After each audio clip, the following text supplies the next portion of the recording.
గుంటూరు మల్లయ్యలింగే భవనంలో కౌలు రైతుల జీవితాల్లో నెలకొన్న తీవ్రమైన సమస్యలను చర్చిస్తూ విస్తృత రౌండ్ టేబుల్ సమావేశం జరిగింది.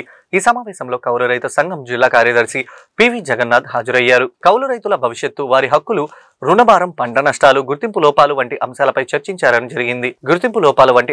చర్చించారు. ఈ సమావేశంలో ఉన్నత స్థాయి రాజకీయ నాయకులు, రైతు సంఘాల ప్రతినిధులు, వర్గ నాయకులు పెద్ద సంఖ్యలో పాల్గొన్నారు. కౌలు రైతు సంఘ రాష్ట్ర కార్యదర్శి జలమయ్య, ఆంధ్రప్రదేశ్ రైతు సంఘం రాష్ట్ర ప్రధాన కార్యదర్శి కేవీవి ప్రసాద్ మాట్లాడుతూ, కౌలు రైతులు వ్యవసాయ ఉత్పత్తిలో కీలక పాత్ర పోషిస్తున్నప్పటికీ వారు ప్రభుత్వ పథకాలను సరిగ్గా చేరవేయడం లేదని పేర్కొన్నారు.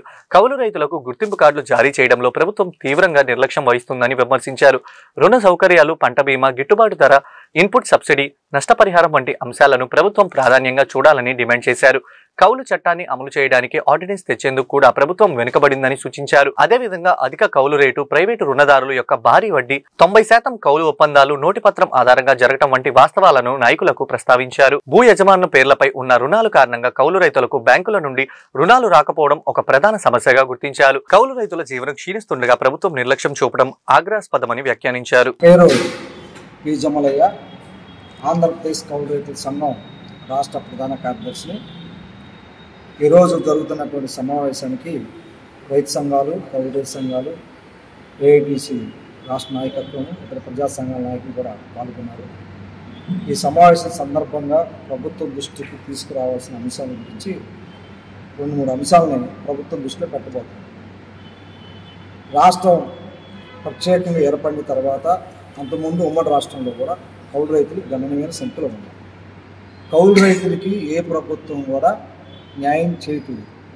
ఈరోజు మన రాష్ట్రంలో కౌలు రైతులు అంటే రైతులు, వ్యవసాయం అంటే కౌలు వ్యవసాయం అత్యంత కీలకమైన భూమికను పోషిస్తుంది కౌలు రైతు. అన్ని పంటల్లోనూ, అన్ని ప్రాంతాల్లోనూ కౌలు రైతులే వ్యవసాయ పంటలు పండిస్తున్నారు. కానీ ఉద్యానవన, వ్యవసాయ, బ్యాంకు తదితర పథకాల ద్వారా అమలు జరుగుతున్నటువంటి ఏది కూడా కౌలు రైతులకి అందటం లేదు. మేము మా కౌలు రైతు సంఘం ఆధ్వర్యంలో ఒక నెల రోజుల పాటు రాష్ట్ర వ్యాప్తంగా 3,000 మంది కౌలు రైతుల్ని 26 జిల్లాల్లో సర్వే చేశాం. ఆ సర్వే సందర్భంగా అనేక విషయాలు వెలుగులోకి వచ్చాయి. మొదటి అంశం ఏంటంటే, ఈ రోజు నాటికి కూడా 87% మంది కౌలు రైతులకి గుర్తింపు ఇవ్వటం లేదు. అది ప్రభుత్వం యొక్క వైఫల్యం. రెండో అంశం ఏంటంటే, రాష్ట్ర ప్రభుత్వం బ్యాంకు రుణాలు ప్రతి సంవత్సరం 1,00,000 నుంచి 1,60,000 కోట్ల రూపాయలు పంట రుణాల కింద ఇస్తున్నారు. అందులో కౌలు రైతులకి దాదాపు 88% కౌలు రైతులకు అందటం ఉంది. సాగు చేయని భూ యజమానులకి ఎక్కువగా పోతుంది. మూడో అంశం ఏంటంటే, ఈరోజు రాష్ట్ర ప్రభుత్వం పంటల బీమా పథకం పెట్టింది. గతంలో ఉచిత పంటల బీమా పథకం ఉంటే ఇప్పుడు స్వచ్ఛంద పంటల బీమా పథకం పెట్టింది. అంటే బ్యాంకులో రుణం తీసుకున్న వాళ్ళు బీమాలో చేరవచ్చు ఇష్టమైతే, లేకపోతే లేదు. నాన్ లోని ఫార్మర్స్ అంటే పంట రుణాలు పొందనటువంటి వాళ్ళు పత్తికైతే 1,700 ఎకరానికి, వరికైతే 840 రూపాయల చొప్పున బీమా ప్రీమియం చెల్లించి పథకంలో చేరమని ప్రభుత్వం చెప్పింది.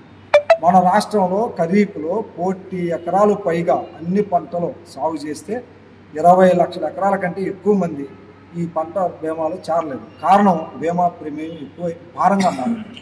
ఎరువులు, పురుగు మందులు, విత్తనాలు, కూలి రేట్లు, అద్దెలు, కౌలు రేట్లు పెరగడంతో పాటు ఈరోజు బీమా ప్రీమియం కూడా భారంగా మారడంతో ఎక్కువ మంది కౌలు రైతులు పథకంలో చేరలేకపోతా ఉన్నారు.